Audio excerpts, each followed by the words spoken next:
राधे कृष्ण दोस्तों, आप सभी को संतान सप्तमी व्रत की बहुत बहुत शुभकामनाएं।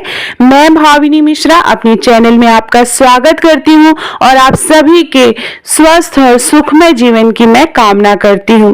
संतान सप्तमी का व्रत भाद्रपद माह के शुक्ल पक्ष की सप्तमी तिथि को रखा जाता है। हमारी माताएं अपने संतान की लंबी आयु और स्वस्थ जीवन के लिए यह व्रत रखती हैं। तो आइए हाथ में पुष्प और अक्षत ले लेंगे और ओम गणेशाय नमः, ओम उमाय नमः, ओम नमः शिवाय, ओम पार्वत्याय नमः का जाप करेंगे और हाथ में पुष्प और अक्षत ले लेंगे और कथा सुनेंगे। तो कथा इस प्रकार से है। एक दिन महाराज युधिष्ठिर ने भगवान से कहा, हे प्रभु, कोई ऐसा उत्तम व्रत बतलाइए जिसके प्रभाव से मनुष्यों के अनेकों सांसारिक क्लेश दुख दूर होकर वे पुत्र और पौत्रवान हो जाएं।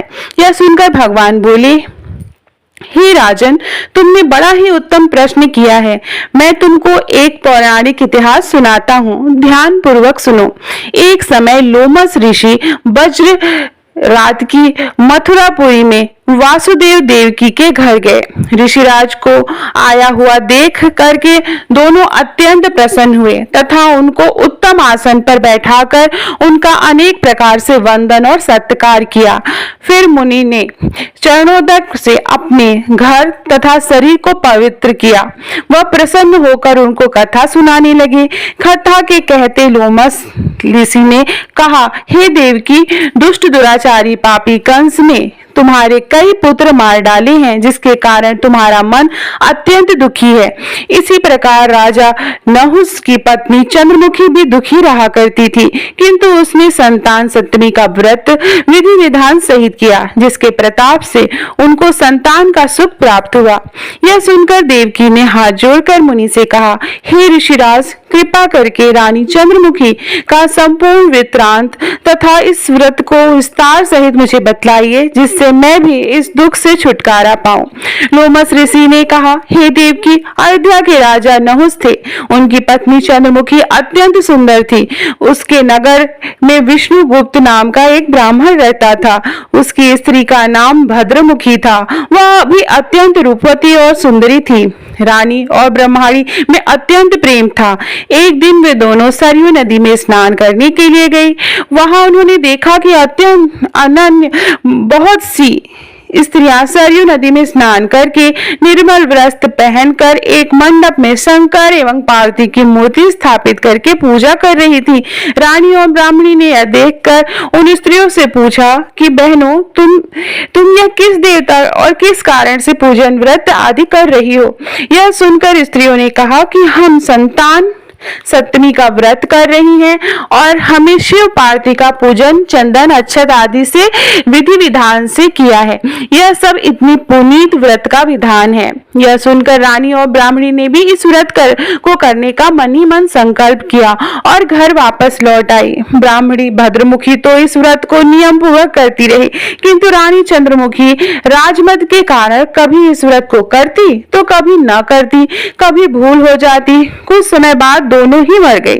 दूसरे जन्म में रानी बंदरिया और ब्राह्मणी ने मुर्गी की योनि पाई, परंतु ब्राह्मणी मुर्गी की योनि में भी कुछ नहीं भूली। वह भगवान शंकर तथा पार्वती जी का ध्यान करती रही। उधर रानी बंदरिया की योनि में भी सब कुछ भूल गई।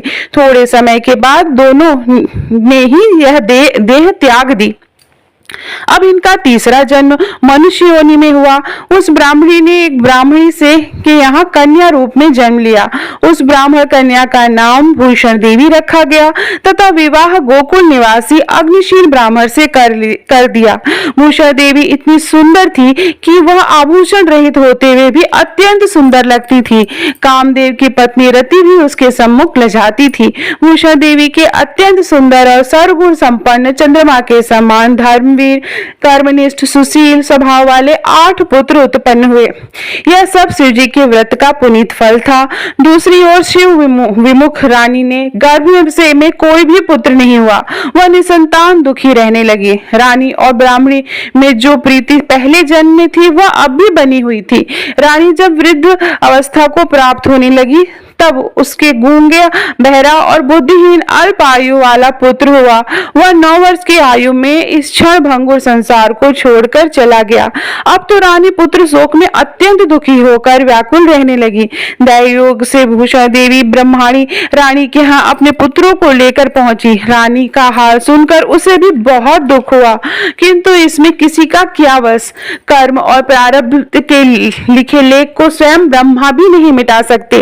रानी कर्म से युक्त भी थी, इसी कारण उसे दुख भोगना पड़ रहा था। इधर रानी पंडितानी के इस वैभव और 8 पुत्रों को देखकर मन ही मन ईर्ष्या करने लगी तथा उसके मन में पाप उत्पन्न हुआ। उस ब्राह्मणी ने रानी का संताप दूर करने के लिए निमित्त अपने 8 पुत्रों को रानी के पास छोड़ दिया।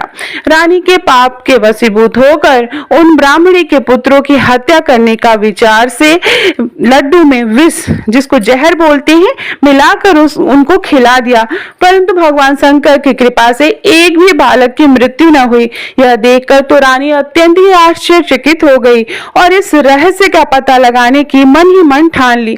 भगवान की पूजा से निवृत्त होकर जब भूषण देवी आई तो रानी ने उससे कहा कि मैंने तेरे पुत्रों को मारने के लिए इनको जहर मिलाकर लड्डू खिला दिया, किंतु इनमें से कोई भी नहीं मरा। तूने कौन सा दान पुण्य व्रत किया है जिसके कारण तेरे यह पुत्र नहीं मरे और तू नित्य नए सुख भोग रही है? तेरा बड़ा सौभाग्य है। इनका भेद तू मुझे निष्कपट होकर समझा। मैं तेरी बड़ी ऋणी रहूंगी। रानी के ऐसे दीन वचन सुनकर भूषण ब्राह्मणी कहने लगी, सुनो, तुमको 3 जन्म का हाल कहती हूँ, सो ध्यान पूर्वक सुनना। पहले जन्म में तुम राजा नहुस की पत्नी थी और तुम्हारा नाम चंद्रमुखी था। मेरा भद्रमुखी था और मैं ब्राह्मणी थी। हम तुम अयोध्या में रहते थे और मेरी तुम्हारी बड़ी प्रीति थी।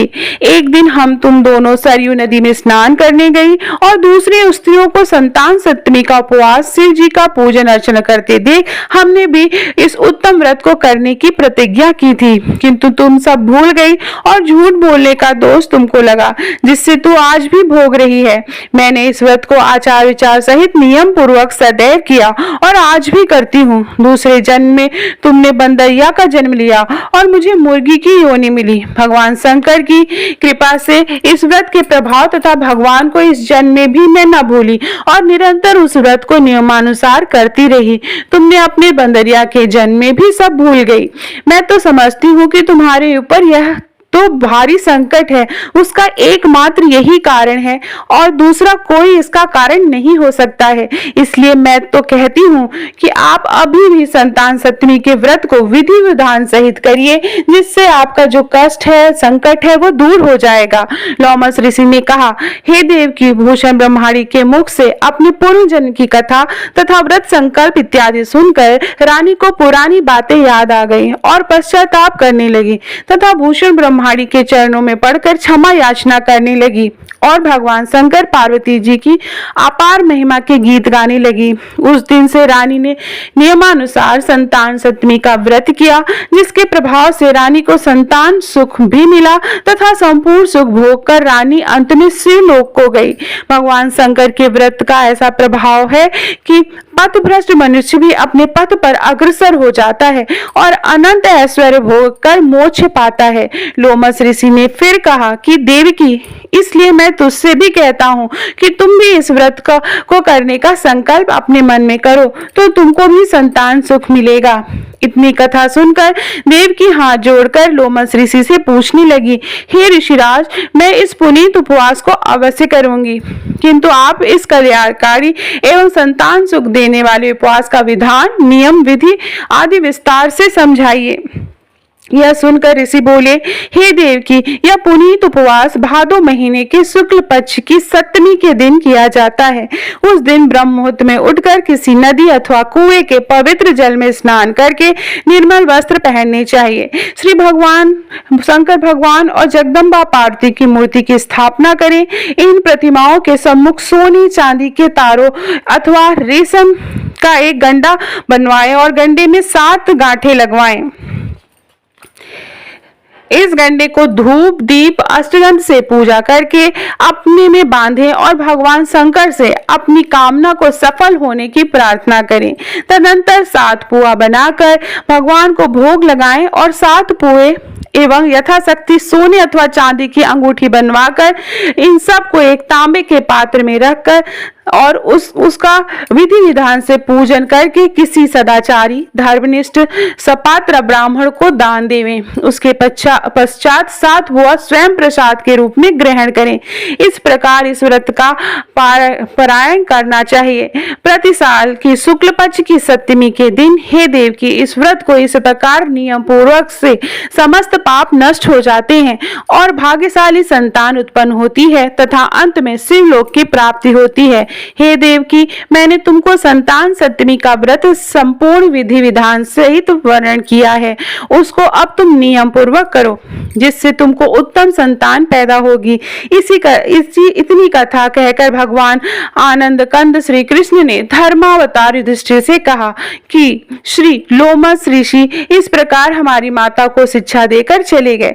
ऋषि के कथानुसार हमारी माता देवकी ने इस व्रत को नियमानुसार किया जिसके प्रभाव से हम उत्पन्न हुए।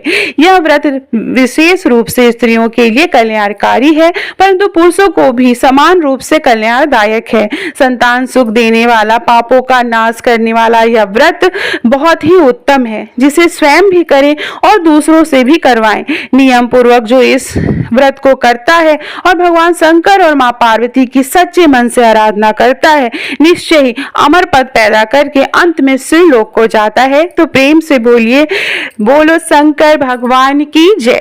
तो प्रेम से बोलिए ओम नमः शिवाय, ओम उमाय नमः। तो इस प्रकार कथा समाप्त होती है। हाथ में जो पुष्प अक्षत है भगवान को चढ़ा देंगे। इसके बाद भगवान गणेश, माता पार्वती और शिव भगवान जी की आरती करेंगे। वीडियो पसंद आया हो तो राधे राधे जरूर लिखिएगा कमेंट बॉक्स में। ज्यादा पसंद आए तो अपने जो लोग व्रत रहते हैं या नहीं भी रहते उन्हें आप ये वीडियो शेयर कर सकते हैं। संतान सप्तमी के दिन यह कथा सुनना अनिवार्य होता है। बहुत बहुत धन्यवाद। एक बार फिर से आप सभी को संतान सप्तमी व्रत की बहुत बहुत शुभकामनाएं।